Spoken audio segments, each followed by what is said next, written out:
Selamat datang kembali teman-teman semuanya. Masih di channel Cara Gue. Kita ketemu lagi. Selamat sore Mr. Jaya. Selamat sore semuanya. Sehat, apa kabar? Sehat selalu Mr. Sehat, terima kasih. Siap Mr. Kita pada kesempatan kali ini Mr. kita akan berbincang santai masih terkait dengan perkembangan kasus kekinian yang melibatkan 4 korban, Mister. 4 korban, satu keluarga di Kalideres berapa minggu yang lalu itu. Nah, menurut Mister, apakah ada perkembangan terbaru terkait dengan proses penyelidikannya atau ada sesuatu yang belum terungkap ke permukaan publik, Mister? Bagaimana menurut Anda pandangannya soal ini? Ya, sore. Berdasarkan pengamatan kami, sampai saat ini belum terungkap secara pasti. Yang pertama, menyangkut waktu kematian atau time of death dan penyebab kematian atau the cause of death dari 4 anggota keluarga di perumahan Citra Garden 1 Extension Kalideres. Tapi dapat kita katakan bahwa apa yang telah dilakukan oleh pihak Polda Metro Jaya maupun Polres Jakarta Barat adalah sudah sesuai dengan standard operating procedure di kepolisian. Memang masyarakat sedang menanti-nanti misteri apa yang ada di balik kematian 4 orang anggota keluarga tersebut. Nah, setelah kami melihat perkembangan yang ada, terpikirkan oleh kami mungkin ada hal-hal yang terlewatkan atau missing dalam hal ini. Karena pertama, melihat dari perkembangan ada informasi yang diberikan oleh 2 pegawai koperasi simpan pinjam yang pada tanggal 13 Mei ini mengunjungi rumah dari keluarga yang meninggal ini karena mereka diminta untuk datang dalam rangka menggadaikan rumah milik mereka senilai 1,2 miliar. Dan singkatnya, pada saat mereka ingin bertemu dengan Ibu Margaret, almarhum Margaret, karena sertifikat atas nama dia, mereka diantar ke kamar dan kondisi kamar itu dalam keadaan gelap, sangat gelap. Kemudian timbul bau busuk. Secara dicatatkan bahwa jangan dihidupkan lampu, nanti mengganggu ibunya yang sedang tidur. Secara diam-diam salah satu pegawai koperasi menghidupkan senter dari HP-nya, menemukan sebenarnya ibu itu sudah tidak ada. Tapi hal ini dipungkiri oleh anak wanitanya atau putrinya yang bernama Dian, ya, bernama Dian, menyatakan bahwa ibunya masih hidup, kayak dia sering menyisir rambut ibunya. Nah, sesaat kemudian kedua karyawan koperasi simpan pinjam terus meninggalkan rumah itu. Si almarhum Rudi minta kepada mereka untuk tidak melapor kepada ketua RT maupun polisi. Oke, satu kejanggalan yang ada. Sehingga dengan demikian salah satu alternatif asumsi dari pihak kepolisian, kematian karena kelaparan tersebut masih terbuka. Oke, ditambah lagi kami pikir pihak kepolisian apakah sudah melakukan atau tidak tracing terhadap, kita katakan, bukti misalnya buku tabungan. Dari buku tabungan terus diperiksa apakah ada ATM-nya, kemudian diperiksa arus keuangannya itu, ada bukti pengambilan, bukti transfer, dan kemudian apakah mereka punya kredit card, dari kredit card, kemudian ada tidak saldo banknya, ada tidak mereka punya GoPay, OVO, segalanya itu. Ditambah lagi kaitan bahwa anak perempuan tersebut 3 bulan lalu sebelum meninggalnya pernah mau minjam uang sebesar 50 juta kepada ibu penjual jamu yang menjadi pelanggannya. Hal ini kan timbul tanda tanya.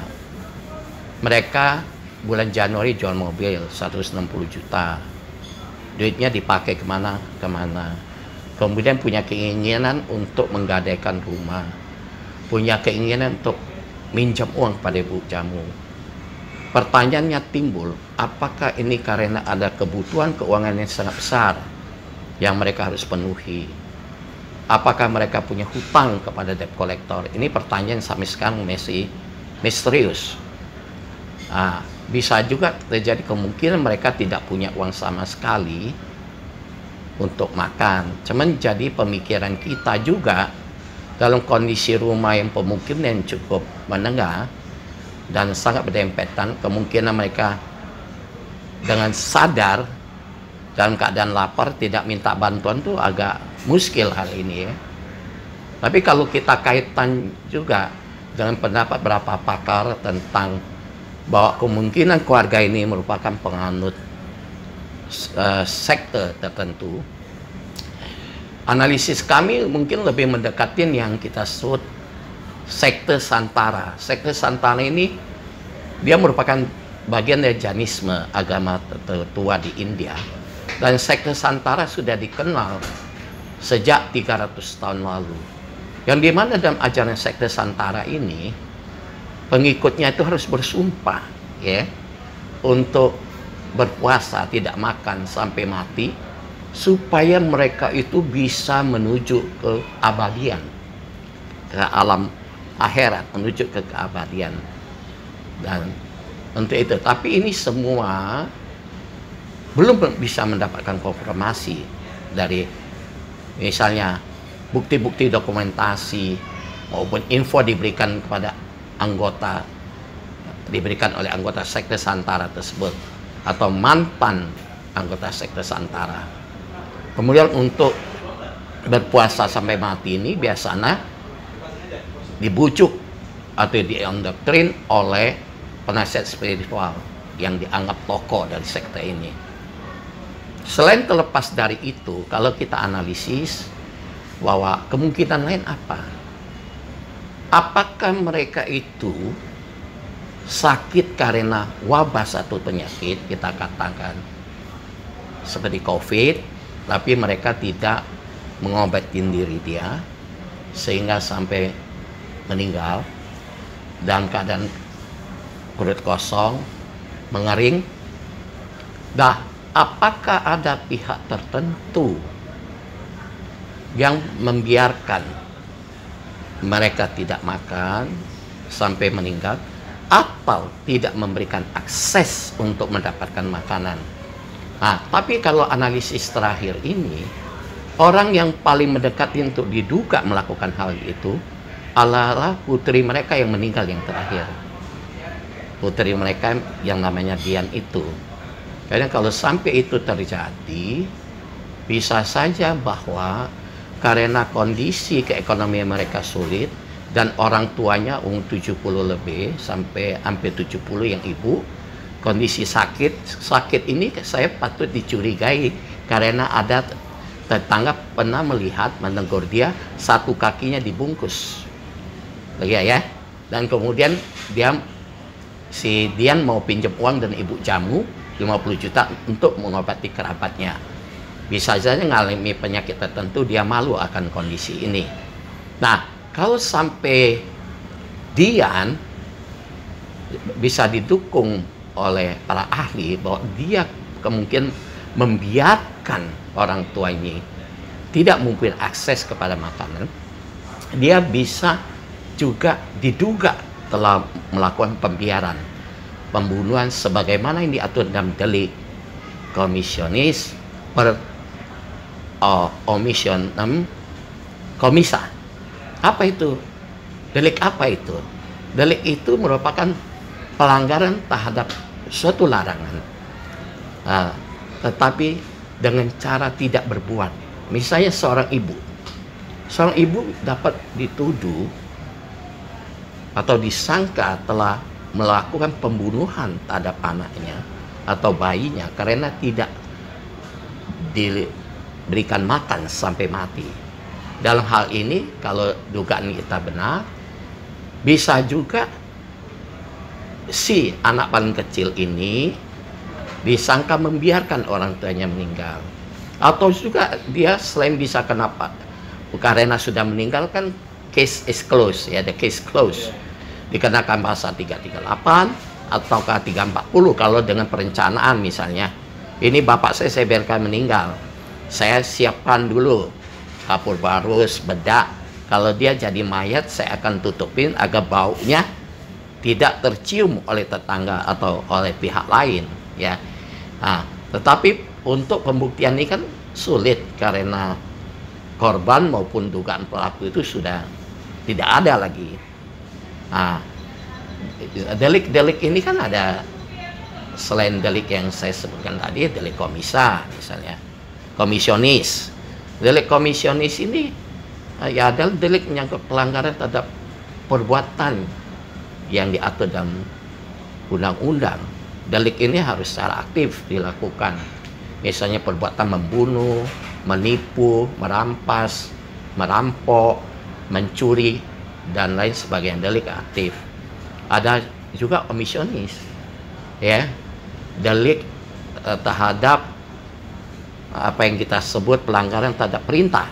Seseorang diharuskan untuk berbuat atau melakukan sesuatu sebagaimana yang perintah, tapi dia tidak lakukan. Misalnya kewajiban melapor apabila ditemukannya adanya mufakat jahat untuk melakukan tindak pidana, atau dia diwajibkan menjadi saksi ahli di persidangan tapi dia tidak mau memenuhi panggilan tersebut. Nah, itulah antara yang sebagai berikut. Ada lagi? Oke, berarti kan terkait dengan perkembangan kasus meninggalnya 4 keluarga itu sampai sekarang masih menimbulkan tanda tanya.